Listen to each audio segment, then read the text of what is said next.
Boa tarde e obrigada por aguardarem. Sejam bem-vindos à teleconferência da Unipar referente aos resultados do terceiro trimestre de 2020.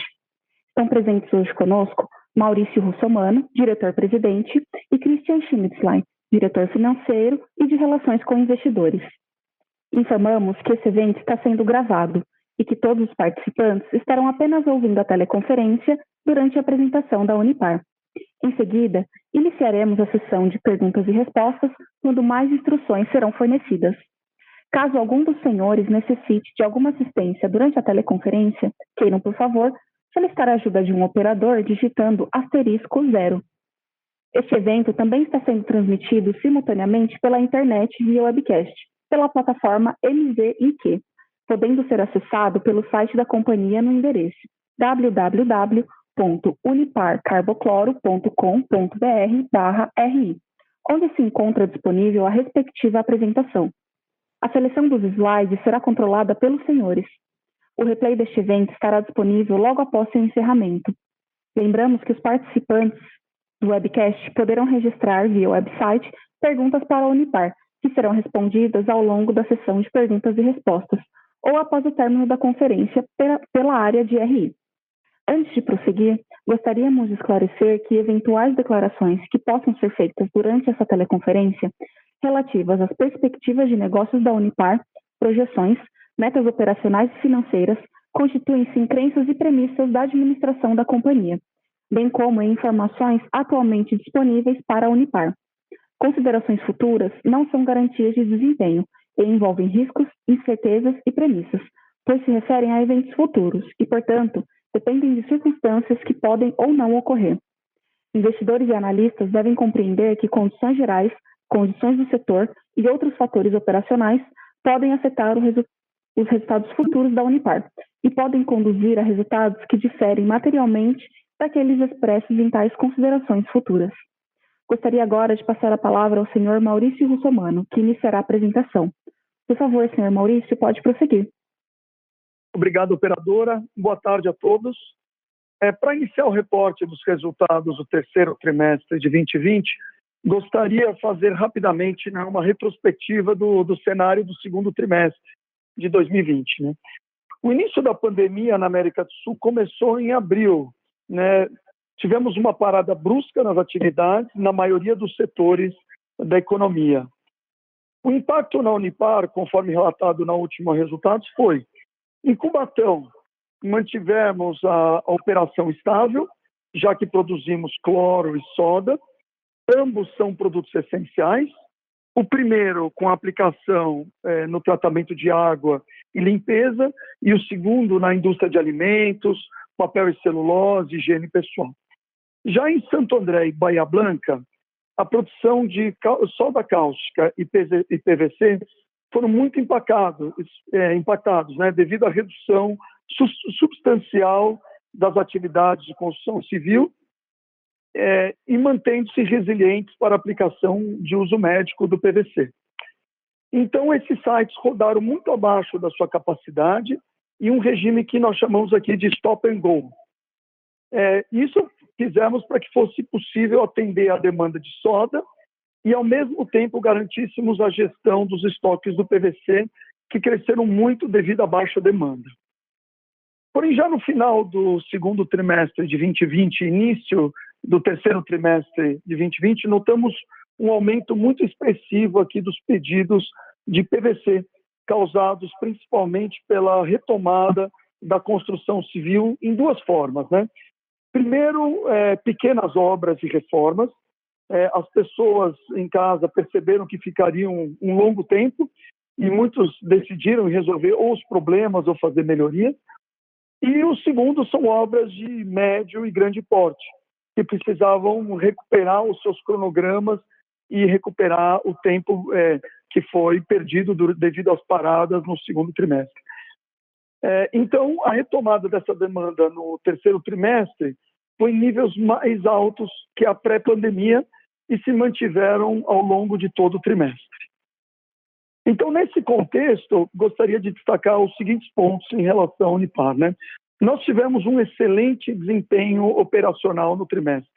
O site de Cubatão repetiu o ótimo desempenho desde o início do ano, com uma utilização de 82% de sua capacidade e um atendimento das necessidades do mercado em soda, cloro e derivados, né? Os sites de Santo André e Bahia Blanca tiveram um desempenho muito elevados, né? E muito maior do que os últimos trimestres e acima da média histórica. Os índices de utilização média da capacidade atingiram 89% e 78%, respectivamente. Isso é um aumento representativo em relação ao segundo trimestre deste ano. Gostaria também de destacar que a melhoria no desempenho operacional se deve aos diversos programas implementados nesse último ano para melhoria principalmente da confiabilidade e a produtividade dessas fábricas. A disponibilidade de produtos devido ao desempenho operacional, aliado aos estoques formados no segundo trimestre, nos permitiu atender a alta demanda de nossos clientes, enquanto que os preços internacionais do PVC também se recuperaram após uma forte queda do trimestre anterior, o que ajudou no aumento de nossa receita líquida, né? Já a situação de soda cáustica no mundo no terceiro trimestre foi de baixa demanda, o que fez com que os preços voltassem a ser pressionados no mercado americano e, por consequência, refletiu no impacto na nossa região. Para destacar também algumas ações de ESG nesse período, primeiro foi a continuidade das atividades do Comitê de Crise do Covid-19, né, que nós instalamos no segundo trimestre e que tinha por objetivos, primeiro, evitar que os nossos colaboradores de família se contaminem, garantir a continuidade operacional e, terceiro, apoiar os colaboradores, comunidade e sociedade durante toda a crise, né? E esse comitê segue ativo e a Unipar continua trabalhando com protocolos rígidos e procedimentos, assim como todas as iniciativas que desenvolvemos durante esse segundo trimestre da crise, né? Só para citar um exemplo, criamos o projeto Equilibre, que é um projeto que apoiamos os nossos colaboradores e famílias, fornecendo, né, atividades físicas, atividades para gestão do estresse, para a saúde mental e física, clubes de interesse, etc., né? Outro tema que eu gostaria de destacar é que no dia 3 de setembro deste ano, a Unipar concluiu a constituição de uma joint venture de controle compartilhado com a STT para geração de energia renovável, né, de base eólica. Esse é o primeiro investimento da empresa no segmento de energia. Na área de desenvolvimento social, tivemos a nossa primeira turma do Projeto Pescar, que é um projeto que tem como objetivo a educação socioprofissionalizante para jovens entre 16 e 19 anos da comunidade aqui no entorno da fábrica. O currículo inclui conhecimentos técnicos, pessoais e de cidadania, né? Também demos continuidade ao nosso programa de desenvolvimento de novos engenheiros. Iniciamos mais uma turma com 8 novos engenheiros recém-formados. E as nossas atividades do Conselho Comunitário Consultivo, nós mantivemos via diálogos virtuais, tratando todos os temas em relação à comunidade e os projetos que nós tínhamos. Nesse trimestre, também tomamos a decisão de patrocinar 10 projetos sociais e culturais, onde estimamos que o impacto será de mais de 6 mil pessoas que serão beneficiadas por esses projetos. Outro tema importante é a renovação de certificações. A Unipar foi a primeira empresa signatária do Atuação Responsável, então nós fizemos auditoria e nos recertificamos no programa. Também nos recertificamos nos programas de ISO, né? 9001, que é o Sistema de Gestão da Qualidade, o 14001, que é um Sistema de Gestão Ambiental, e o 45001, de Segurança do Trabalho. E, para finalizar, gostaria de comunicar que no dia 11 de novembro de 2020 foi aprovado pelo Conselho da Administração a antecipação de dividendos referente ao exercício de 2020 no montante total de 72 milhões de reais. E também nessa mesma data foi aprovado o segundo aditamento ao segundo programa de recompra de ações, cujo prazo se encerra em 13 de novembro de 2021. Então eu passo agora a palavra para o Christian Schnitzlein, que é o nosso CFO. Obrigado, Maurício. Boa tarde a todos. Para quem está acompanhando pela apresentação, eu vou entrar nos resultados financeiros da companhia no slide 5. A receita líquida consolidada mostrou um crescimento relevante frente ao segundo trimestre de 2020 e, sustentado pelos preços internacionais e a boa performance das plantas, traz um aumento das vendas de PVC.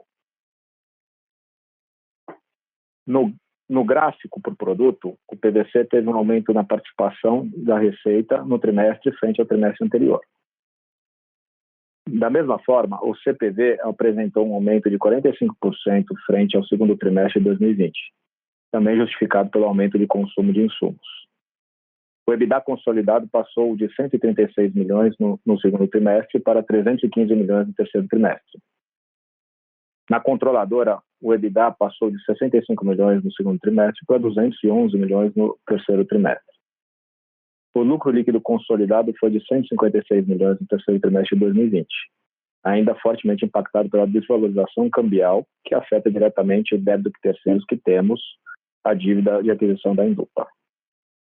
No acumulado do ano, temos um lucro líquido de 81 milhões. No slide 7, mostramos a dívida líquida consolidada, que apresenta um ratio negativo para o grupo. Na controladora, o ratio apresentou leve crescimento, ficando em 0,69 vezes o EBITDA dos últimos 12 meses.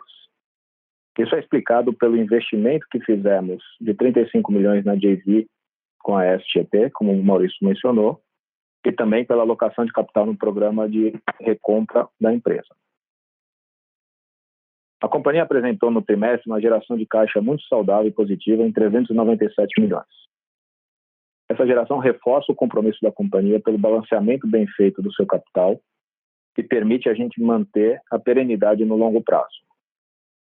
Como o Maurício já informou, adicionalmente aos temas, foi aprovado o segundo aditivo do segundo programa de recompra de ações, mantendo o programa ativo e permitindo que a companhia continue com a sua estratégia de alocar recursos, de alocar capital onde encontre valor, e também essa aprovação de distribuição antecipada de dividendos em 72 milhões vai permitir que a gente mantenha essa estratégia também. Gostaria agora de abrir nossa sessão de perguntas e respostas. Caso não seja possível responder as perguntas do webcast neste momento, nossa equipe de RI entrará em contato posteriormente. Operadora, por favor, prossiga. Obrigada. Iniciaremos agora a sessão de perguntas e respostas. Caso tenha alguma pergunta, pressione *1 do seu telefone. Se a qualquer momento sua pergunta for respondida, aperte *2 para se retirar da fila. As perguntas serão respondidas à medida que forem recebidas. Solicitamos a gentileza de tirarem o fone do gancho ao efetuarem a pergunta. Dessa forma, uma ótima qualidade de som será oferecida. Por favor, aguardem enquanto postamos as perguntas. Bom, Maurício, chegou uma pergunta via webcast do Lucas Zamo. Primeiro, ele parabeniza pelo resultado e gostaria de entender se no quarto T há alguma parada programada para manutenção e se é possível a manutenção dos níveis atuais de utilização nas plantas para o trimestre. Christian, pode prosseguir. Obrigado, Lucas, pela pergunta. Nós não temos para o quarto trimestre nenhuma grande parada programada. Nós teremos, sim, paradas, pequenas paradas ou paradas de rotina para a manutenção dos ativos, que é de uma forma contínua e preventiva, como nós fazemos, né? A utilização das plantas para o trimestre, vamos ver, vai depender isso da oferta quer dizer, vai depender da demanda do mercado para vermos como será a utilização, tá bom? Mais uma pergunta, Maurício. William Marcelo Nicolau. Qual a tendência de preços de PVC para este trimestre e para o próximo? E aí eu tenho, já aditivando essa pergunta, eu tenho uma pergunta feita pelo André. Qual a expectativa de preços em dólares para o PVC e soda nos próximos trimestres? Obrigado, William, André, pela pergunta.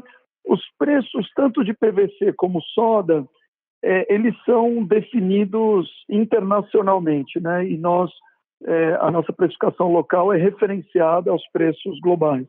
Então, os preços dependerão da relação, de novo, de oferta e demanda internacional e dos mercados. Portanto, eu não consigo comentar ou dar um valor exato, vai depender da dinâmica desses mercados internacionais. A próxima pergunta veio do Evaldo Batista. A política agressiva de recompra de ações não pode prejudicar a liquidez das ações? Não seria melhor pagar dividendos? Evaldo, obrigado pela pergunta. A gente entende que a política de recompra de ações está muito bem balanceada e não prejudica a liquidez das ações. A gente tem aí as 3 classes com distintas liquidez, onde a PNB é a mais líquida, mas mesmo assim a gente leva isso em conta. Na questão de dividendos, a gente tem uma política de pagar 25% do lucro líquido e a gente deve seguir nessa política. Então, a gente tem feito um balanceamento, inclusive a antecipação aprovada pelo Conselho no dia 11 de distribuição de dividendos e a renovação do programa de recompra para possibilitar a gente a alocação de capital no momento de extrema liquidez que a gente tem e de visualização de quais projetos vamos investir, tá? Lembrando que para fazer perguntas, basta digitar *1. Por favor, aguardar novamente enquanto coletamos as perguntas. Temos uma pergunta aqui do Augusto Caramico. Boa tarde a todos, parabéns pelo resultado apresentado. Capacidade instalada em Santo André e em Bahia Blanca atingiu níveis históricos neste trimestre. Quais os principais motivos para essa utilização? A empresa acredita que haverá manutenção desses níveis para o próximo ano? Obrigado. Obrigado, Augusto, pela pergunta. Os principais motivos do bom desempenho dessas fábricas, como eu mencionei anteriormente, é que nós investimos muito nesse último ano em programas para melhoria de confiabilidade e produtividade de todas as nossas fábricas, né? Esses programas têm diversos aspectos, nós olhamos desde manutenção até spare parts, que são sobressalentes, olhamos também a forma de gestão dos ativos e a forma com que nós operamos, além de engenheiros estarem sempre estudando os nossos processos e buscando forma com que nossos processos sejam mais eficientes, reduzam perdas e as reações aconteçam melhor. Então, isso é um trabalho já que vem sendo conduzido, como eu disse, há muitos meses, e agora estamos vendo os resultados dele, né? Em relação se eles continuarão com esse nível de desempenho no próximo ano, bom, continuaremos trabalhando nesses programas, né? Esses programas não foram encerrados e são processos de melhoria contínua das fábricas. Nós também dependemos de ter sempre uma demanda adequada para garantir a continuidade, né? E quanto melhor as nossas fábricas rodam, né, em termos de demanda e menos paradas e menos oscilações, elas acabam operando de uma forma muito mais eficiente. Próxima pergunta vem do senhor César Iacicaba, do Citibank. Por favor, senhor César, pode prosseguir. Trimestre bem interessante. Eu tenho 2 perguntas aqui. A primeira, voltando um pouco ali na parte em questão de preços internacionais, a gente entende que isso é dado pelo mercado internacional, mas olhando pelo lado da demanda, vocês conseguem dar alguma abertura em questão de pedidos do quarto TRI para 2021? Se vocês têm alguma projeção depois do término do auxílio emergencial, se vai ter alguma queda na demanda por PVC? E a segunda pergunta é, com a maior posição de caixa hoje que vocês têm no consolidado, vocês estão vendo para alguma desalavancagem, alguma aquisição, se vocês puderem dar uma abertura também, que é interessante.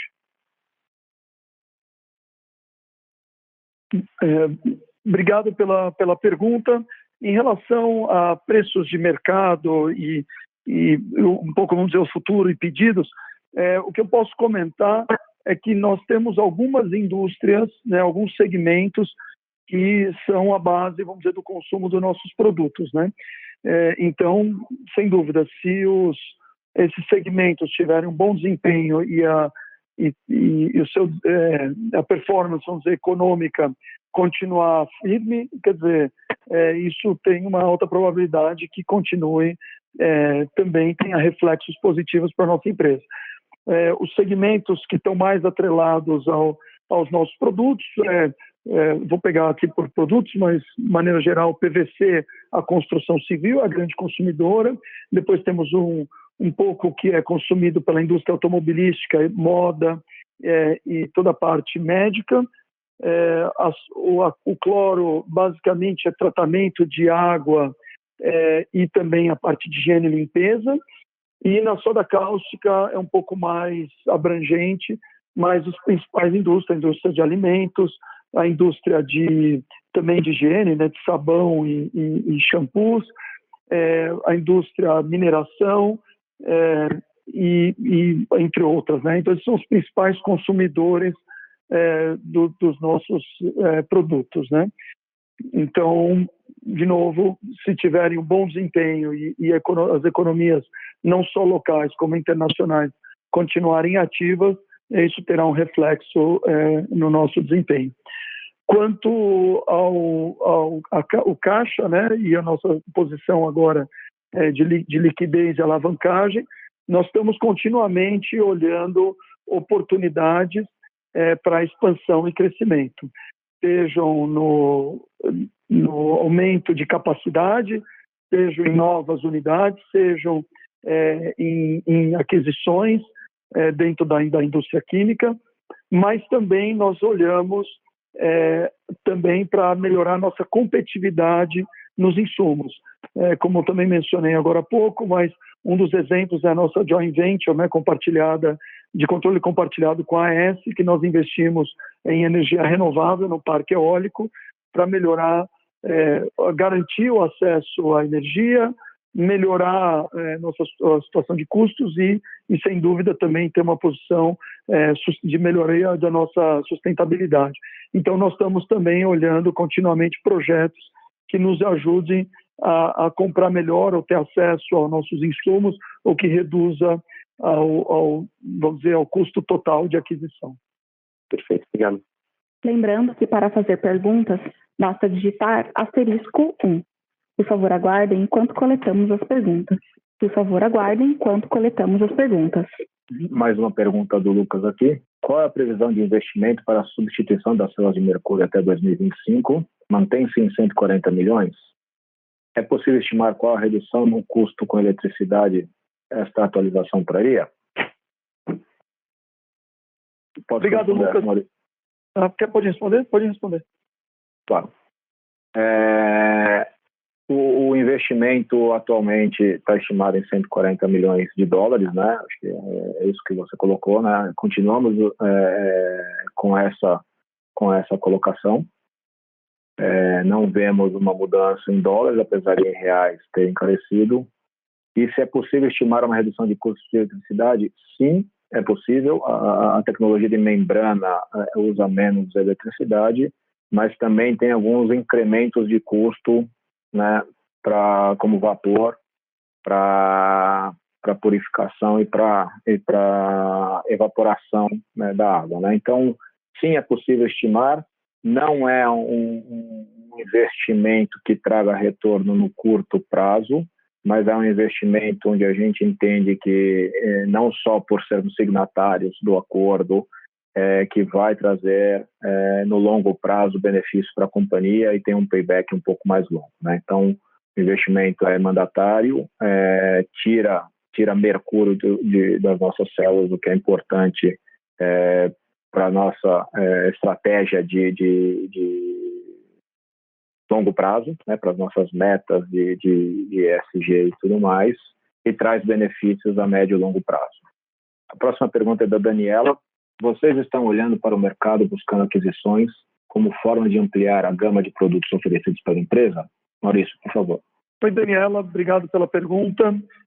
Nós, como eu disse, nós estamos avaliando diversas alternativas, seja para aumentar a nossa posição, né, ou a nossa situação no mercado que já atuamos, que é só da cloro e PVC, como também outras alternativas para crescimento, mas dentro da indústria química e na área de insumos. Então, ainda estamos estudando alternativas e possibilidades. Mais uma pergunta recebida da Ellen. Desculpa, vamos lá, Maurício. A energia eólica advinda da parceria com a STET será consumida pela própria Unipar? Sim, boa tarde, Ellen, obrigado pela pergunta. Sim, toda energia produzida nessa parceria será consumida pela Unipar. A próxima pergunta é do Rafael Augusto de Oliveira. Qual é o tamanho da exposição da empresa ao mercado argentino? Obrigado pela pergunta, Rafael. Nós temos praticamente um terço da nossa produção e receita advindo da Argentina. Então, pode considerar que um terço dos nossos resultados advém a exposição que a gente tem no mercado argentino. Mais uma pergunta aqui, Fabiano Ueta. A companhia tem a intenção de verticalizar a companhia para o setor de energia e insumos, etileno? Boa tarde, Fabiano. No setor de energia, quer dizer, nós continuaremos buscando projetos para autoprodução, que é o caso, né, dessa joint venture com a AES, porque é um insumo bastante relevante para a companhia, quando a gente fala da parte do processo de eletrólise, né? Então, por isso que nós decidimos avançar, de novo, para garantir acesso à energia, para os benefícios de autoprodução e por causa do tema também de sustentabilidade, né, de energia renovável. Para outros insumos, nós estamos continuamente estudando. Vai depender de aparecer a alternativa e as condições corretas para valer a pena ou para se concretizar qualquer investimento em qualquer outro insumo. Mais uma pergunta do Alcides Camargo. A companhia tem previsão de pagamento de mais proventos em dezembro de 2020? Alcides, obrigado pela pergunta. Não temos essa previsão. Lembrando que foi aprovado extraordinariamente uma antecipação de dividendos para esse ano, como forma de alocação de recursos para os acionistas poderem diversificar os investimentos deles. Mas nós seguimos com a nossa política de 25% do dividendo do lucro, né, mínimo do lucro líquido, e não temos previsão para pagamento em outras datas, a não ser após a aprovação do resultado anual. Mais uma vez, lembrando que para fazer perguntas, basta digitar *1. Por favor, aguardar enquanto coletamos as perguntas. Mais uma vez, para fazer perguntas, basta digitar *1. Por favor, aguardem enquanto coletamos as perguntas. A próxima pergunta vem do Arthur. Boa tarde. Primeiramente, parabéns pelo resultado. Gostaria de saber qual o nível sustentável financeiramente de utilização da capacidade da planta de Bahia Blanca, tendo em vista que ela se mantém abaixo comparativamente às outras plantas. Vocês acreditam que o mercado de químicos de PVC na Argentina sofreu mais com a pandemia? Obrigado. Boa tarde, Arthur. Obrigado pela pergunta. A primeira coisa que eu gostaria de esclarecer é que o nosso indicador de utilização de capacidade, ele é uma média das diversas fábricas que nós temos dentro do site. Não é apenas do PVC, da eletrólise, etc. Mas a resposta, sim, nós estamos trabalhando, como disse, continuamente para tentar melhorar a confiabilidade e a eficiência das fábricas. Então, seguramente buscaremos ou encontraremos alternativas para tentar melhorar. À vista que ela se mantém abaixo, né, comparativamente com outras plantas, ou são mercados diferentes e também a fábrica tem um setup diferente das outras fábricas, né? Então, não necessariamente elas são comparáveis na forma com que elas foram desenhadas, e essa média que eu comentei, que é o conjunto das diversas partes da fábrica, são diretamente comparados com as fábricas de Santo André e de Cubatão. Em relação ao mercado de químicos, e PVC sofreu mais com a pandemia. Na verdade, como eu comentei, o segundo trimestre, o PVC foi o produto, né, que foi mais atingido e sofreu bastante, né, devido, obviamente, a toda a paralisação. A Argentina teve um período de lockdown também mais intenso, né, e prolongado que o Brasil. Então, isso em alguns setores que no Brasil voltaram um pouco mais rápido, na Argentina retomaram um pouco mais lentamente. Então, isso também pode explicar um pouco da diferença da utilização da capacidade em certos segmentos, né? O mercado de químicos é um pouco mais estável, porque a soda ela é tida como um produto essencial.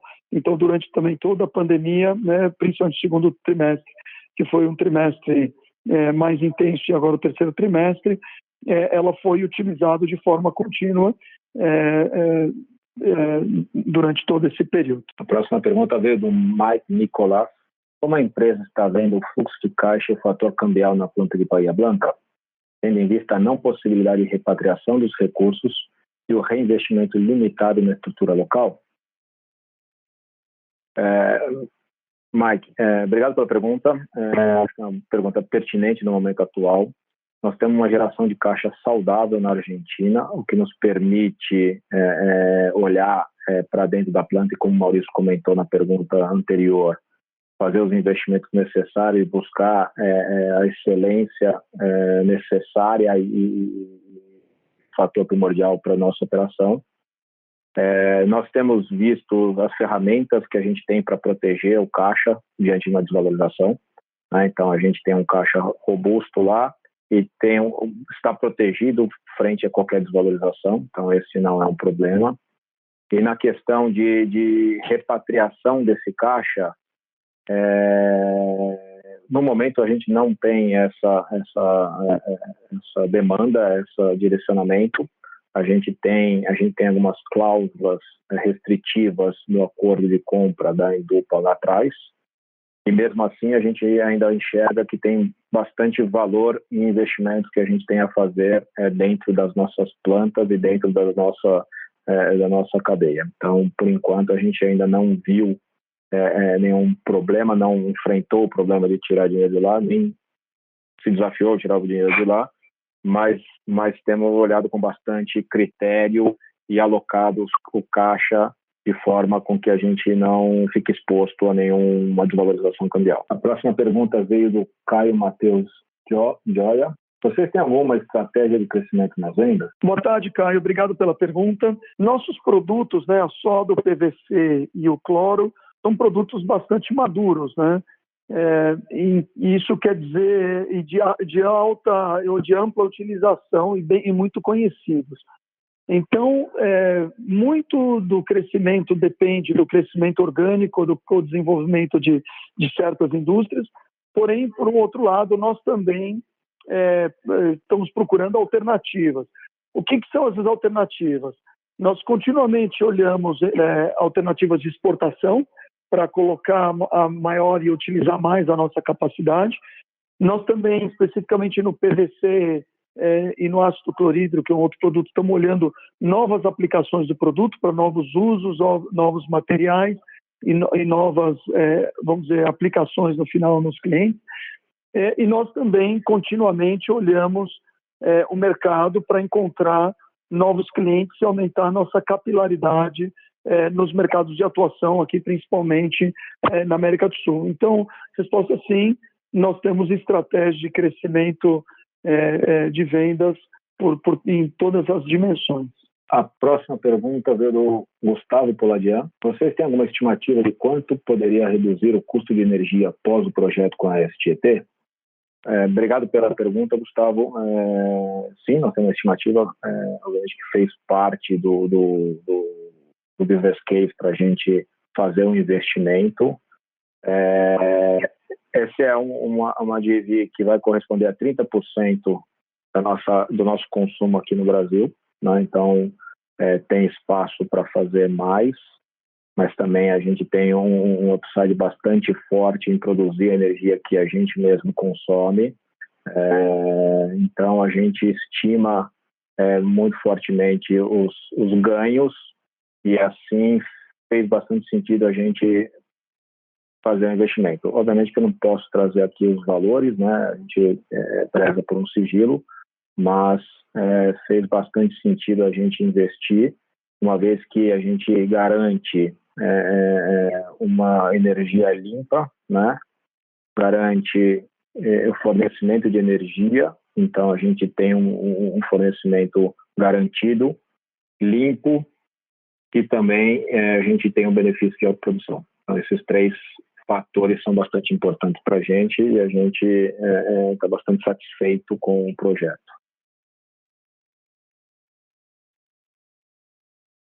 Com licença, encerramos neste momento a sessão de perguntas e respostas. Gostaria de passar a palavra ao senhor Maurício para as considerações finais. Por favor, pode prosseguir. Bom, obrigado a todos pela participação nesse call de resultados. Foi um trimestre de resultados bastante positivos para a empresa.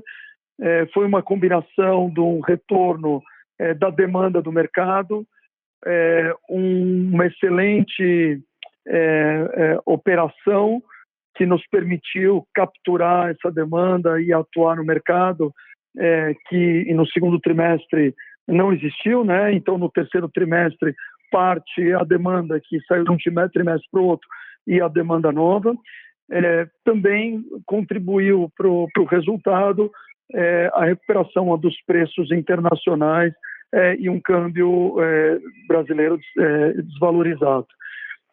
Porém, temos que continuar trabalhando com muita dedicação e energia, buscando alternativas para crescimento, para a melhoria da nossa competitividade, já que os nossos concorrentes internacionais nos Estados Unidos e na Ásia, eles são muito competitivos nos insumos. Então, é muito importante para a companhia não parar de buscar essas alternativas de insumos e melhoria dos processos. Temos que continuar buscando também excelência operacional para continuar produzindo bem de uma maneira lean, né, e com um bom controle de custos. Então, só assim a nossa companhia vai continuar sustentável e entregando resultados aí a longo prazo.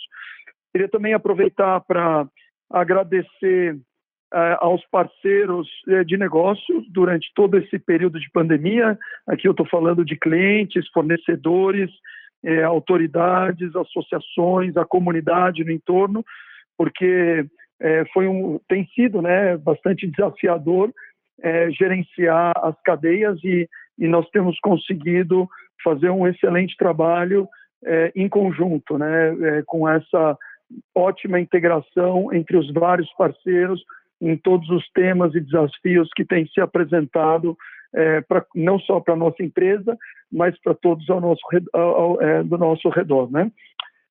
E, por fim, eu também gostaria de encerrar parabenizando toda a equipe Unipar pelo compromisso e o grande esforço durante também todo esse período, né, durante toda a pandemia, que iniciou no segundo trimestre e se perpetuou no terceiro trimestre, e manter a empresa firme, operando e principalmente dentro de protocolos muito rígidos e de uma maneira segura e sustentável. Tá? Então, muito obrigado a todos. Cuidem-se, continuem seguros e até o próximo trimestre. A teleconferência da Unipar está encerrada. Agradecemos a participação de todos e tenham uma boa tarde.